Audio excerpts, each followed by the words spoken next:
Well, hello there, humans, hippies, earthlings, whoever you are, whatever you're doing, however you're lucky enough to be doing it too. I'm Bushka on Blitz. We're back, and so is Universal Chat, so I get to say ahoy and hello to everyone who likes hearing me talk like a racehouse scholar. G'day. How you doing? 2 coffees. That's exactly right. 2 coffees this morning. Would you believe it? This is my favourite tanks. I did a very, very dry piece on my favourite tanks, which featured such luminaries as the KV-1 and such, and just shots of me in the garage talking and chatting. I've still got to get to Tier 3 on that. I forgot to put the Tier 3 part in. Long story short, that's all that you need to know. I'm going to be doing my favourite light, my favourite heavy, my favourite TD, and today we're going to be doing Tier 6. Now, this is the video where I kind of talk about the tanks that are light bulb moments for me within the tiers. The tanks that I consider my favourites that I would spend spare parts on. And that's pretty important because spare parts are hard to come by. And I'd like this to be a little bit of a guide, especially for those guys and girls who are going out there and kicking the game off from zero, basically. And for them, spare parts, not only are they going to be hard to come by, they're going to be even harder than the guys who've got lots and lots of tanks in the garage, because we at least got to choose. Some of us not as wisely as others, like I just blew spare parts on tier 10s before realising I have no spare parts for anything else on my main account, which kind of sucked. But they have to grind them up from zero. And you really shouldn't be spending those spare parts on tanks like the one I just reviewed, the Chaffee at tier 5, while you're grinding towards the tank that you might want to spend the parts on the same line, like the T49. So that's what this is all about. It's a guide. The 88's my favourite TD at this tier, but that's a bit unfair because I don't really particularly love the 88. It's just if I had to drive a TD at this tier, this would be the one I drove. And it's not particularly unanimous, the Yags. I mean, there's a lot of other good TDs at this tier, but none of them are tanks that I would really say are amazingly good and would spend spare parts on.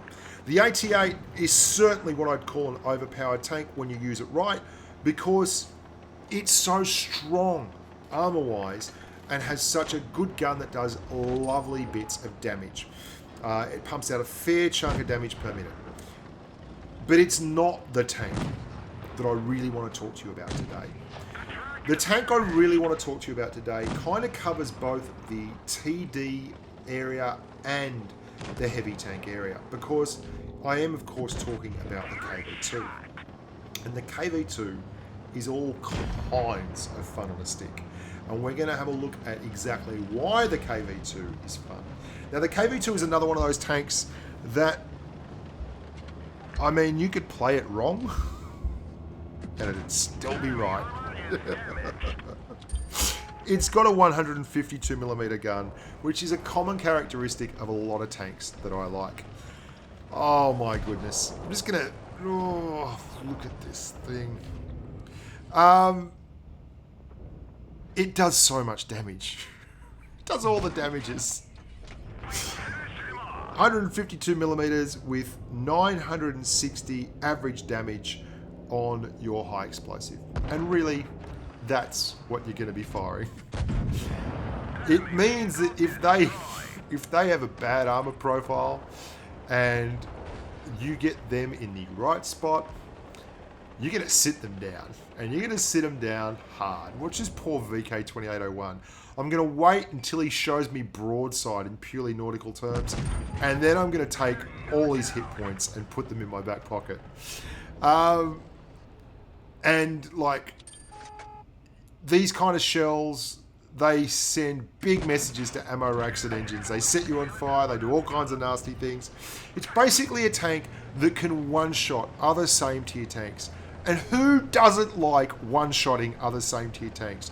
If you were going to spend spare parts on just one tank at this tier, it would be a gloriously hard decision for me between this and the VK2801, which is going to be absolutely no surprise to anyone who's paid any attention to me at all in the past as to my favourite tier 6 tanks. I think the VK2801 is God mode, but the KV-2 is right up there, and to have them both at tier 6 is delightful. And the KV-2 is a kind of tank that rewards patience. You're going to see here, I could fire at the wrong target but I'm just going to wait until the right target turns up and the right shot presents itself. The BDR G1B is a little bit of a sacrificial lamb here for me. I have let him go out there, and I'm just waiting for that's not the one I'm after. That's not the one I'm after. Where is she? There she is. That's the one I'm after. Thank you very much, T37. You may have another. I'm just sitting back now. I'm letting the full reload happen. I've gone back into camo. I'm behind a bush. I'm waiting. Could we have another one shot, please? Yes, we certainly can. Reloading while fully stealthed up. This is why you like this tank, and this is why this is my favourite Tier 6 Heavy / TD. It's got a pure TD playstyle. You are not playing this thing at the front, although you certainly can, because a lot of people don't realise this. It's got a fantastic side-scraping armour profile. The biggest issue you're going to have with this thing is that anyone who's got a bit of nous knows your reload is just enormous, and that once you fire a shell, they are going to push on you and pump damage into you. And that's your real big weakness. And it's one of the reasons why it's played very, very nicely from the back. Even when you miss, you hit. I mean, that's a Leopard. He's got 660 hit points. We miss and hit him for 427. And then our 20-second reload commences, and he gets to try and get up on into us and do damage, but it's too late because we're far enough back and the rest of the team is already dead.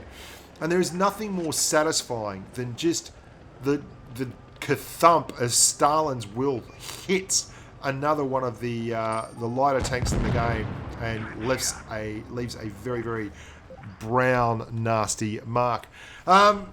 This is the tank you need to be driving. Its mobility is horrible. It's got tremendously bad dispersion.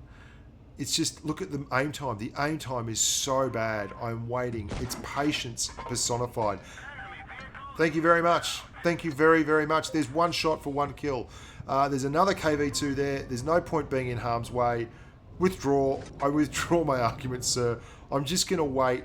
Pumping adrenaline to bring that reload down. You are really, literally in the hands of the gods. I mean, this shot should not be attempted at home by normal human beings. This is only if you have the power of Stalin on your side. 900 Alpha. It's two. Poor old Black Stingrays didn't do a lot wrong there.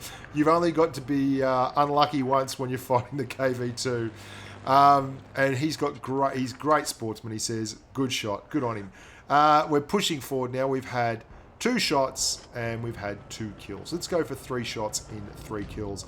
Load up the high explosive. Look for another unruly human down the bottom there. Don't get too involved. And you can see I'm playing this thing like an absolute TD. I am not giving anyone a shot at me until I'm prepared to take one. And I am making a living off the hit points of others. I'm vampiring at the back, just doing the business. There we go.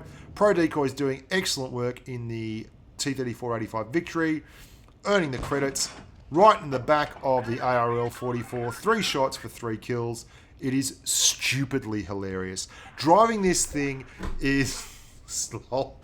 I'm saving on ammo here because the Russians don't like paying for the money, paying the money for extra ammo. We miss our 4th shot for 4 shots because some clown in a T-34-85 victory has the temerity to steal one from me. This VK2801, I'm looking for another 1 shot, 1 kill. Unfortunately, we're going to miss our opportunity on him. That was probably the shot there, but we're on our reload. And he turns into the next one, and we just get a bit of track him, and we're very unhappy about that. That's not very fair. So that's the KV2. If you are looking for 2 tanks at Tier 6, this is one of them. This is the one you'd spend the spare parts on. If I was going to be doing anything with this, I would be running calibrated shells because penetration is everything for this, and having 90mm of pen on your HE instead of 86 is everything. I would be running supercharged because shell velocity is crap with your HE. You want to get it there as quick as possible. It's a very, very close one though. You could absolutely make the case that enhanced gun laying drive is more important because your aim time is horrific. I would definitely be running vertical stabilizer though, because vertical stabilizer is the king, and then just protected modules, enhanced armor, toolbox, optics, engine, improved control, and high-end consumables for my other one. Until next time, boys and girls, love your work. Thank you so much for watching. I'm Bushka on Blitz, and bye for now.